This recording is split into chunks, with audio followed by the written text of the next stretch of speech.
Pues como cada viernes es un gusto compartir contigo nuestra vida, nuestras experiencias, lo que hemos ido reflexionando a lo largo de nuestra vida en este tu podcast, El hábito no hace al monje, que el punto es ir un poco más allá de lo que la gente cree que somos los misioneros del Espíritu Santo y poder mostrar otras facetas y otras formas en las que también nosotros somos misioneros del Espíritu Santo.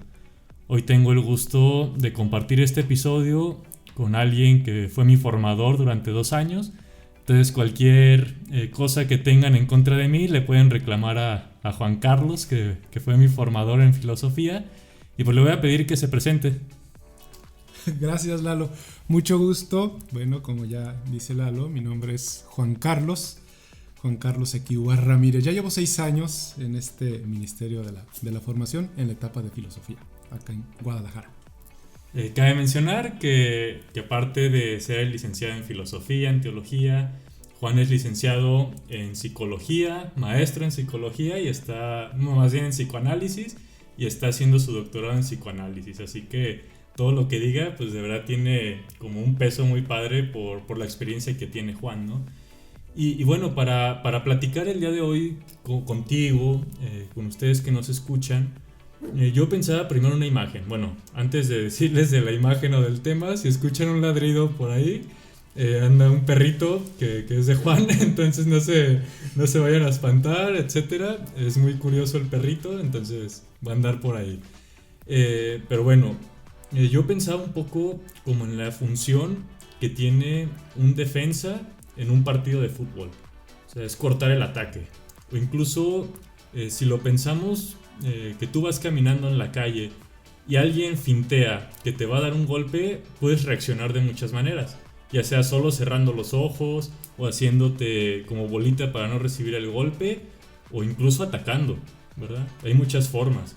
Y en términos, lo pensaba en este primer ejemplo del fútbol, pues la función es cortar la posibilidad de que alguien te ataque. Ni siquiera sabes si te va a atacar, pero tú estás atento a cualquier gesto que pueda tener el otro equipo a nivel ofensivo para cortar ese ataque, ¿no?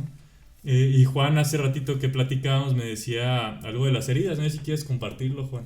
Es que yo estaba pensando, ¿no? Cuando Lalo me invitó y me proponía que platicáramos un poquito sobre los mecanismos de defensa, para que eso no sonara tan teórico o tan técnico y estuviera más bien visto desde lo cotidiano, más desde la cotidianidad de la vida.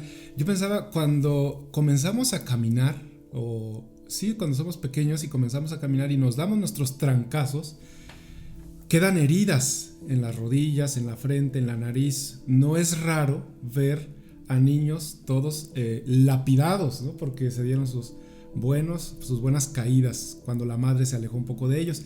Entonces, esas heridas que han quedado en el cuerpo tienen que tener una defensa.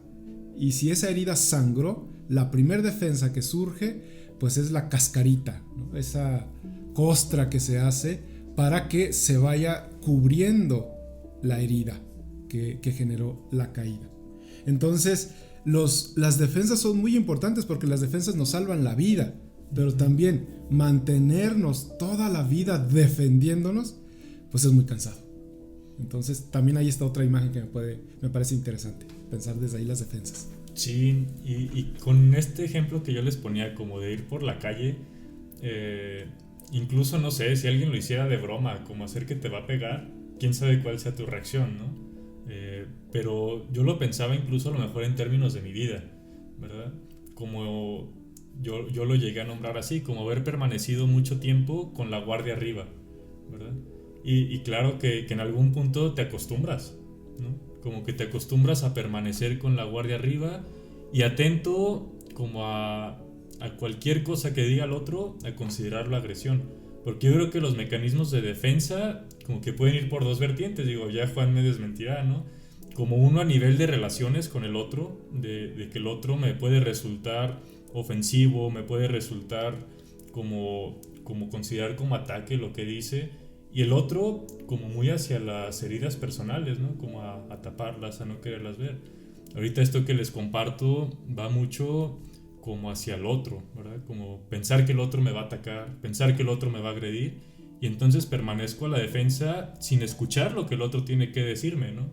Y más bien cualquier cosa que dice, yo tiro el golpe, ¿no? Ahora sí que si les gusta el box, se zafan del jab que les avientan o piensan que les aventaron o tal cual la finta, y tú regresas un jab como sea, ¿verdad? Sin la... como muy instintivo, diría yo, como sin pensártela tanto, va el golpe de regreso, ¿no? Exactamente. Y si llevamos la imagen de la herida del cuerpo al alma o a la vida interior, pues allá también estamos marcados por heridas. Entonces, el mecanismo de defensa lo que está haciendo es librarnos del dolor que implica asumir la fragilidad humana. Entonces, no podemos aceptar que somos frágiles, que somos vulnerables, que no lo podemos todo, que hay cosas que nos superan. Entonces es ahí donde se activa un mecanismo de defensa que es totalmente inconsciente. Jamás nadie en la vida puede elegir su mecanismo de defensa. El mecanismo de defensa te elige a ti y bueno, y ahora sí que agarras pues lo que te toca, el mecanismo que te quede. El asunto es que de manera inconsciente se activa eso como la capa que va a cubrir ese vacío interno o esa herida que llevamos en el alma, y ahí sí influye el tipo de herida por el que hayamos pasado o que llevemos dentro. Y tú lo decías al principio, Juan, o sea, es como un salvavidas, incluso es como una adaptación, ¿verdad? Psicológica, así como bien decías de las heridas externas, pues es una adaptación para cubrir y que pueda sanar, o incluso para que no se lastime más o no se abra más esa herida, pues viene la cicatrización, o incluso nosotros ya le ponemos un parchecito, una venda por encima. Pero en términos psicológicos, en términos psíquicos, yo creo que al final de cuentas es una adaptación para poder ir en tu día a día, ¿verdad? Como si es algo que de verdad duele bastante, luego yo creo que me voy a atrever a decirlo así, ahí me disculparán si alguien no está de acuerdo, pero luego el coaching o unas corrientes psicológicas parece que quieren abrir y abrir y abrir y abrir, pero luego la persona no tiene como las posibilidades de elaborar o de hacerse cargo de aquello que su mecanismo de defensa estaba cubriendo, ¿no? Y termina siendo catastrófico aquello porque puede que caiga en depresión o unos ataques de ansiedad tremendos por abrir algo que no estás preparado todavía y que estabas adaptándote como a poco abrir, ¿no? Uh-huh. Y sí, todas esas corrientes psicológicas o del desarrollo humano, pues sí, la finalidad es tranquilizar el dolor de la existencia. Por eso tienen tanto impacto y tanto auge, porque yo lo que quiero es que me quiten este dolor o este malestar que traigo.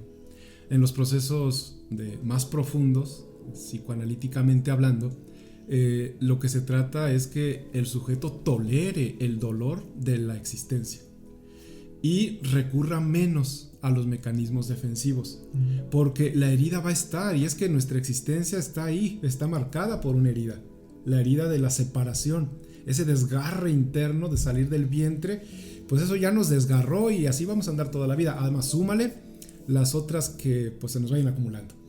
Sí. Entonces, pues mira, luego dice el dicho, ¿no? ¿Para qué tanto brinco estando el suelo tan parejo? Mientras más brincos des, pues quizá más grande se vaya haciendo tu herida. Uh-huh. Yo creo que lo más importante es detenerte, identificar tus heridas y aprender a caminar con ellas. Sí, y fíjate, me acuerdo de un caso de alguien que acompañé, ¿verdad?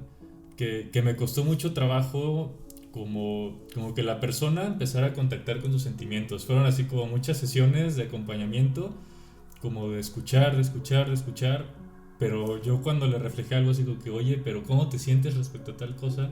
Respondió otra cosa, ¿no? Como si no quisiera tocar un sentimiento que yo sentía que era de dolor y de tristeza, ¿no? Y luego salió como con otro tema, pero que me dio mucha luz para comprenderlo, porque me empezó a hablar de un sueño que tuvo, pero luego resultó que él es consciente en sus sueños. Me dijo, y yo adentro de mis sueños puedo decidir qué va a pasar.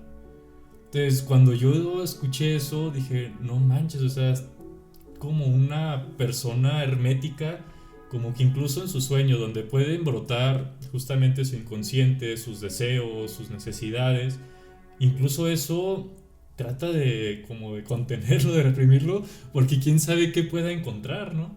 A mí se me hacía tremendo, digo, yo creo que es un mecanismo muy de racionalidad, como imprimirle una racionalidad por todos lados para no contactar con los sentimientos o con aquello que le duele. Sí, creo que eso es un ejemplo bastante iluminador porque o sea, en el sueño lo que esta persona estaba haciendo era mostrar que ella tenía el control de su vida. O sea, no es necesario pues hablar de sus sentimientos, de los afectos, porque los controla aparentemente. Y es lo que el sueño le refleja. O sea, todo sueño es el cumplimiento de un deseo. Y nosotros lo que deseamos en la vida es tener la certeza de que todo está bajo control. Pero no es cierto. Nada está bajo control. Y la verdad es que pues nos rigen más dinamismos que no controlamos. Estamos regidos por el inconsciente y esa cosa, pues sabrá Dios qué será, ¿no? Y eso va brotando pues de muchas maneras. Sí, yo pensaba como que qué cansado, ¿verdad? Como vivir tratando de tener el control. O sea, yo creo que incluso tú que nos escuchas, hay momentos en la vida que quisieras tener el control de todo lo que pasa, de todo lo que sientes y de todo lo que está a tu alrededor. Pero, híjole, si incluso a nivel personal muchas veces no podemos controlar lo que sentimos, controlar lo que pensamos, controlar lo que deseamos, como que mucho menos lo que pasa externamente, ¿no? Y qué cansado ha de ser vivirte como tratando de saber qué va a pasar, de saber qué vas a sentir cuando tal persona te diga tal cosa. O sea, es que lo pienso así, ¿no? Como alguien que quiera tener el control de todo y que llegue una chava y le diga, oye, estoy enamorado de ti. Es decir, pues eso jamás lo pudiste haber previsto, a menos de que ya estuvieran saliendo constantemente, ¿no? Pero si de repente te llegan, como que qué cansado ha de ser para esa persona, qué frustrante decir, pues esto ya me desbordó. ¿Y ahora qué hago cuando me desbordo, no? Sí, yo creo que ahorita me hacías pensar en la gente que nos está escuchando. Y pienso en los adolescentes, en los jóvenes, también en los adultos. Y es que estamos en un riesgo bastante significativo porque estamos, o sea, en nuestras sociedades contemporáneas parece que se le da mucho auge o se privilegia la cuestión del afecto, de los sentimientos, que no te limites, que los sueltes, que te desplayes. Y entonces creo que el riesgo, o sea, los mecanismos defensivos están por exceso o por carencia, o porque nos faltó afecto o porque hay mucho afecto y no sabemos qué hacer con ello. Entonces, ante un estímulo muy intenso, buscamos una defensa. Yo creo que las experiencias del enamoramiento inmediato, eso también huele a sospecha. Y en el fondo hay una defensa, nos estamos defendiendo de un compromiso. Y el enamoramiento el enamoramiento es igual como a una fusión. Por eso el enamoramiento se diferencia del amor. Porque en el enamoramiento lo que yo estoy expresando es la necesidad de pegarme a alguien. Y te das cuenta, nos vamos al origen de nuestra historia traumática. Estábamos fusionados con la madre, entonces en la vida el asunto consiste justo en esto, en desprendernos. Y vamos a andar por ahí, en la desprendida y en la fusión. Y creo que de ahí es donde hay que ir aprendiendo. Sí, ya se hizo escuchar Freud, que es el perrito de Juan. Oye, Juan, tú hace ratito mencionabas que el psicoanálisis pretende ayudarle al sujeto como a hacerse cargo de su dolor, como no a soltarlo inmediato y aprender a vivir con él. O sea, sería genial podernos tomar a lo mejor unas pastillitas y que el dolor se nos quite, que luego eso es como donde se basan mucho de las adicciones. O sea, esto me permite no contactar y no sentir tanto dolor, ¿verdad? Pero, no sé, tú también corres. O corrías, no sé. Ahorita sigo corriendo de la casa al consultorio. Pero es que a mí algo que se me ha hecho como bien importante de cuando corro, de cuando entreno para correr, es como el cuerpo se ha ido adaptando a soportar dolor, ¿verdad? O sea, la primera vez que corrí 10 kilómetros me dolían demasiado las pantorrillas. Y con el ejercicio constante, volver a correr 10 kilómetros, el cuerpo fue asimilando ese dolor. Incluso yo creo que en términos de un umbral de dolor, sigue siendo alto lo que siente, pero incluso al haber como asimilado y darle sentido a ese dolor, al menos creo que es más llevadero, pero no se quitó, ¿verdad? No se quitó. Yo creo que eso es como algo muy importante en la vida de todos, y más cuando en términos socioculturales se nos propone sentir como muy poco dolor y buscar más bien justamente cosas placenteras, buscar el disfrute de la vida, ¿verdad? Muchos de los discursos de coaching van por ahí, como que no te atores en lo que te está trabando, no te atores en tu pasado, ¿no? O sea, me acuerdo mucho de alguien que me platicó, que fue así como una sesión de grupito en el que se basaban en un libro, y esta persona les dijo, no, pues es que por mi historia como que he entendido esto. Y la persona que guiaba al grupito le dice, no, a ver, aquí no vamos a hablar del pasado. Aquí no hay que centrarnos en lo que nos duele, no, hay que afirmar la vida, hay que disfrutarla. Y yo dije, no manches, pues qué riesgoso ir por la vida sin reconocer lo que has vivido, ¿no? Porque es ahí donde te permite darle otro sentido a tu dolor para que sea llevadero. Exacto. Híjole, es que, o sea, como que pienso varias cosas, ¿no? Sí es cierto, trabajamos con el dolor psíquico, el dolor interno, ese dolor desgarrador que nos hace agarrarnos a personas, a objetos, a experiencias, a lo que sea, con tal de que eso baje la intensidad de ese dolor. Pero fíjate que una de las críticas más grandes que luego el psicoanálisis hace a las prácticas cristianas es justo el tema del dolor. O sea, nos critican porque luego erotizamos el dolor, como si buscáramos el dolor para que como si en el dolor pues estuviera el placer. Yeah. Entonces eso en términos cristianos y también en una teología del catolicismo pues es bastante criticada. Pero yo creo que aquí hay que irnos con mucha finura porque hay dos principios que rigen la vida. Y esos principios es el principio de placer y el principio de realidad. El principio de placer pues es estos primeros meses, años de la vida donde el bebé es feliz con la madre, pegado a la madre, lo único que tiene que hacer es comer y dormir. Y ahí se empieza también a instaurar el principio de realidad cuando la madre se va y el niño se da cuenta pues que no le pertenece y que no está fusionado a ella. Ahí viene ese desprendimiento y es cuando la realidad le dice, no va a ser cuando tú quieras, ni cuando a ti se te antoje, hay que aprender a graduar las satisfacciones. Entonces, esos dolores de ausencia, presencia, son los que hay que ir trabajando. O sea, las grandes patologías de hoy día tienen que ver justo con eso. Gente que no ha sido capaz de tolerar la ausencia. Entonces, ese es el dolor que trabajamos. Y ese es el dolor que también se reedita, se revive en los procesos terapéuticos. Oye, fíjate, esto que dices me hace como contactar con la experiencia del noviciado, en el que el formador nos decía, retarden la gratificación. Enséñense a retardar la gratificación. Porque si no van a ir por la vida como exigiendo que se les aplauda rápidamente o que les den tal cosa por ustedes haber hecho tal otra. O sea, creo que está en función de esto que dices, ¿verdad? Como decir, ante la ausencia quisiéramos suplirlo con mil y un cosas, ¿verdad? Y a mí se me hacía bien importante esto que nos decían, porque al final de cuentas un mecanismo por ausencia o por exceso, como tú lo mencionabas, pues puede ser el llenarte de cosas, ¿verdad? Y te estás defendiendo de la ausencia al final de cuentas, o tratando de, como malsanamente de hacerlo, ¿no? Pero pues al final de cuentas, sin tanto juicio, pues es lo que alcanzas ahorita, ¿verdad?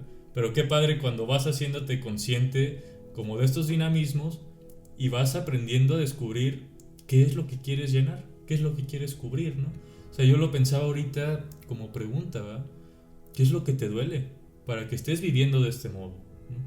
¿Por qué tratas de satisfacer como cualquier deseo o gratificarte tan rápido? No sé si la semana estuvo bien cansada o tuviste un día muy pesado, como que lo más rápido, es decir, voy al refri y agarro un gansito, si es que tengo uno, ¿no? Y me gratifico de inmediato.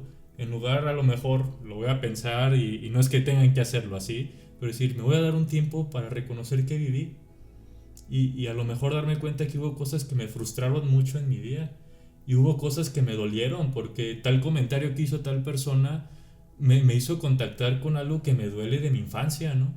Pero lo más fácil sería o me voy a la tele y ignoro todo aquello que me pasó y mientras estoy viendo la tele me echo una cervecita y el asunto ya se hizo más llevadero, ¿no? Pero quién sabe dónde te lleve vivir eso. Por eso te pregunto, ¿qué es lo que te duele para que vivas de este modo, ¿no? Uh-huh. Y una pregunta que también yo invitaría a que se pudieran hacer es, ¿cómo me defiendo? ¿Cuál es el mecanismo que utilizo para defenderme? La manera en que como cada uno de nosotros puede ir identificando su mecanismo de defensa es cómo reaccionas uh-huh. ante las peticiones de los demás. O sea, ¿qué te suscita el otro y tú qué haces con esto que te suscita? ¿A qué recurres? Eso en las relaciones interpersonales, pero también en la relación contigo mismo. O sea, ¿qué cuidado le das a tu cuerpo? ¿Cómo está el espacio, tu entorno donde vives? Creo que ahí también hay notas, hay características que nos pueden hablar del mecanismo al que estás recurriendo. O sea, hay gente que está saturada de chácharas en la casa.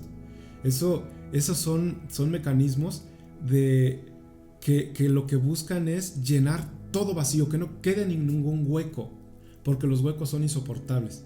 O los que no tienen absolutamente nada y viven en el vacío total. Entonces, también habla de personas que viven con una depresión interna bastante fuerte, que no tolera ningún objeto interno, que no encuentre nada desorganizado, ¿no? en su vida interior. Pero nuestra vida es ir y venir entre el caos y el orden. Entonces, por ahí también, ¿cómo andas, ¿no? en tu vida, en la relación con tu familia, en relación con tus seres queridos? O sea, ¿qué cosas descubres que se convirtieron en un vicio y no las puedes dejar? Todo aquello, persona, objeto u experiencia a la que sientas que tienes que estar recurriendo constantemente porque sin ella te derrumbas, mecanismo de defensa seguro. Sí, oye, qué padre, como que estas claves que das, digo, justamente no es para solucionar la vida, ¿verdad? Sino como para hacerte consciente de tu vida, ¿verdad? Y ir decidiendo cómo vivirla. O sea, yo creo que me acuerdo mucho de otro misionero del Espíritu Santo que nos dio un curso de sexualidad y él nos decía, no puedes de la nada cambiar práctica por práctica. O sea, no podríamos cambiar un mecanismo de defensa de la noche a la mañana por otra cosa, ¿verdad? Es como, él nos decía, es un proceso en U, ¿verdad? Que tienes que hacer como una reinterpretación, una resignificación y a prueba y error, como decir, a ver, ahora voy a usar esto, ¿verdad? En lugar de no sé, de aislarme y hacerme el víctima como mecanismo de defensa, voy a tratar de expresarle a la persona con la que me molesté o yo esperaba que me dijera tal cosa, el cómo me hizo sentir. Pero tiene que haber todo un proceso, o sea, no es como que un día ya no tengo mecanismos de defensa, yo creo que surgen constantemente y cambian, ¿no, Juan? Sí, y definitivamente depende del momento de la vida en el que te encuentres. Si hay mecanismos que se han estructurado y que son los más frecuentes, los más recurrentes, a los que más cotidianamente recurrimos para defendernos. Pero sí, los mecanismos que elijamos dependerá también de las experiencias que estemos viviendo. Fíjate que hubo una imagen, yo estaba pensando también para ponernos bien catolicotes, yo pensaba cómo relacionaba los mecanismos de defensa como con los orígenes de la Biblia. En el Génesis, si se acuerdan, está esta relación, ¿no? Cuando Adán y Eva estaban en el paraíso terrenal y podían comer de todo, menos del árbol de la ciencia, del bien y del mal. Uh-huh. Entonces, pues no se le va ocurriendo a esta Eva violar ese principio y se come el fruto. Pero no solo se lo comió ella, también se lo dio a Adán. Y aquí es donde se activan los mecanismos de defensa. Cuando comieron de ese fruto, algo pasó en ellos. Se transfiguraron.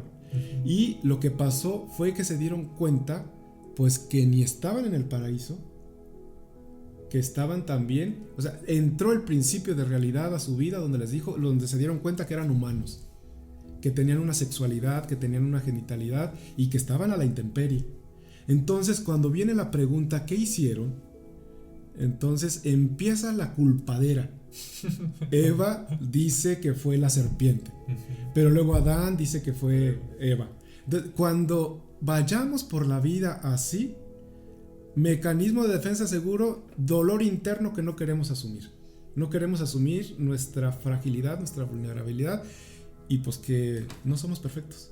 Sí. Oye, y la vida va dando las oportunidades de hacerse cargo de esto una y otra vez, una y otra vez.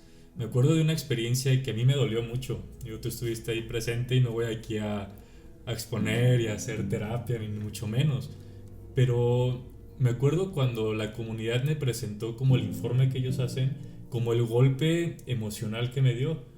Y fue bien impactante para mí darme cuenta de mi reacción, ¿verdad? Porque duré como 3 meses enfrascado en esa reacción. Y como así como que no, y por qué dijeron eso y esto lo otro.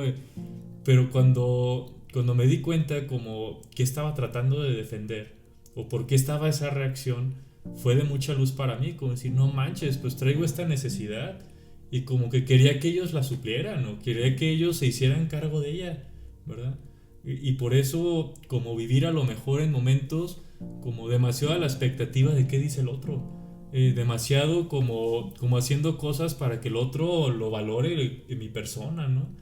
Entonces cuando me di cuenta de eso me dolió todavía más, así como que no manches, pues muchas veces en la vida me he vivido así y haciendo este tipo de reacciones en función de que puedan a lo mejor ser un bálsamo para esto que me duele, ¿verdad? Pero también cuando me di cuenta que le estaba dando mi vida a los demás o les estaba poniendo mi vida y mi necesidad en sus manos, dije pues me van a desbaratar, ¿verdad? Tengo que empezar a hacerme cargo de mi vida, tengo que empezar a poner mediaciones para hacerme responsable, ¿verdad? Porque ya no soy un niño, que sea la tentación de todos, ¿no? Como decir, es que de niño me pasó esto y de niño tal, es bien importante reconocerlo, pero también es bien importante darnos cuenta que ya no somos ese niño como para tener esas reacciones, ¿no? Y yo creo que lo que dices es muy importante y muy valioso y esto va también para todos ustedes que nos están escuchando. No podemos solos asumir nuestras problemáticas y nuestros conflictos internos. Necesitamos del otro. Y a veces sí, de un familiar, de un amigo, de alguien que nos pueda también ayudar a caminar en este proceso. Y muchas veces también a un especialista en la salud mental. Porque o sea, el dolor sí es muy profundo y son problemáticas complejas que no es fácil pues transitarlas. La vida de fe, la experiencia de Dios ayuda muchísimo, pero hay una condición que sí requiere de nuestra intervención humana también.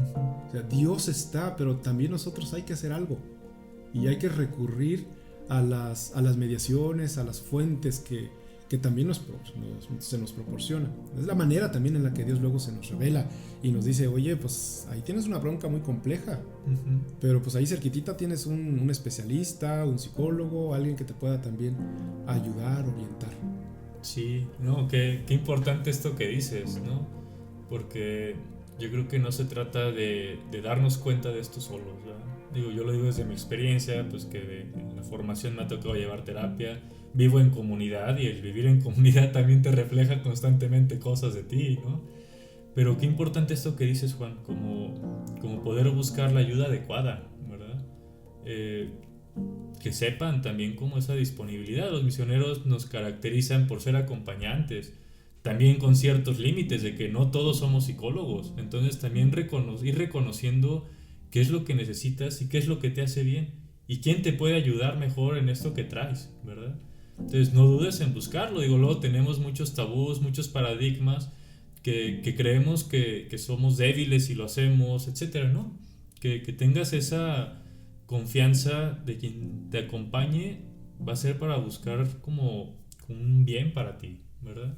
Fíjate que hace poco participé en un simposium de psicoanálisis latinoamericano Me encantó. Rescatamos a un psicoanalista que en los orígenes del psicoanálisis se peleó con la sociedad psicoanalítica. Entraron en choque con Freud, con sus planteamientos. Entonces, como toda relación humana y comunitaria, cuando alguien no comulga con ciertos principios o doctrinas, pues lo excomulgan.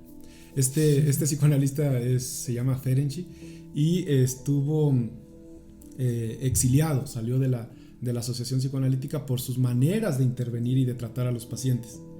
Y ahora, curiosamente, está volviendo a su pensamiento y su práctica, lo estamos retomando porque sus actitudes, sus maneras de tratar al paciente me parece que son maravillosas. Él escribió muy poco, solo hay un libro de él, pero solo con el título tienes como para darte una idea de lo hermoso que es, y eso lo aplicamos también en todos los ámbitos de la vida. El título de este libro se llama Sin empatía no hay curación. Qué importante es sentir la empatía, la cercanía de un otro en mi vida, en sentir que hay alguien que me acompaña, que me comprende y que camina conmigo. Yo creo que hay muchos Ferenczis en nuestra vida, gente empática, gente que se solidariza con nosotros, y eso ya es curación. Sí, porque yo creo que ya tenemos bastante con nuestras propias culpas y juicios que emitimos de nosotros mismos como para que alguien que pueda acompañarnos lo haga también, ¿no? Lastimaría todavía más a la persona. Sí. Oye, pues para empezar a cerrar, para no alargarnos más, porque le podemos seguir aquí, Juan. O sea, pensaba como dos cosas, ¿verdad? La primera, o sea, los mecanismos de defensa no son malos, ¿verdad? Como quitarle un poco eso, más bien reconocerlos, qué función tienen en nuestra vida y poco a poco ir descubriendo lo que tratan de llenar, lo que tratan de tapar, como para tú irte haciendo cargo. Y lo otro, o sea, que no dudes en buscar esas relaciones empáticas que te reflejen con verdad tu vida, pero que también te acompañen con misericordia en tus heridas, en tus dolores, ¿verdad? Sí, el proceso inicia cuando tú te comienzas a preguntar, así a calzón quitado, ¿de qué me defiendo? ¿O de quién me defiendo? Porque hay amenazas internas y son todas las angustias que generan mucho dolor.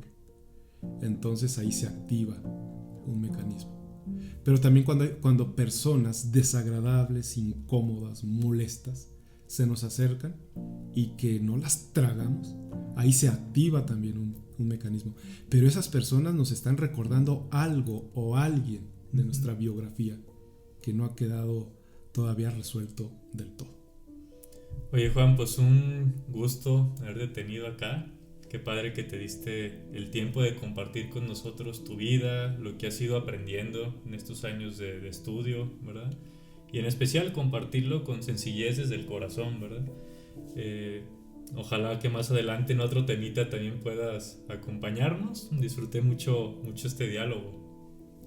Muchas gracias, Lalo. Un placer también poder compartir con ustedes, contigo, ahora ya en otro momento de la vida y de nuestro ser como misioneros. Sí, pues no te olvides de suscribirte. Una forma de seguir apoyando este podcast, de seguirte acompañando a ti, es también compartiéndolo con alguien que digas, pues le puede gustar o le puede ayudar esto que dijeron los misioneros, esto que dijeron en el hábito no hacia el monje.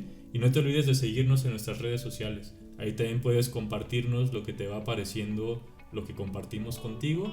Y no te olvides de calificarnos. Esto fue El hábito no hacia el monje.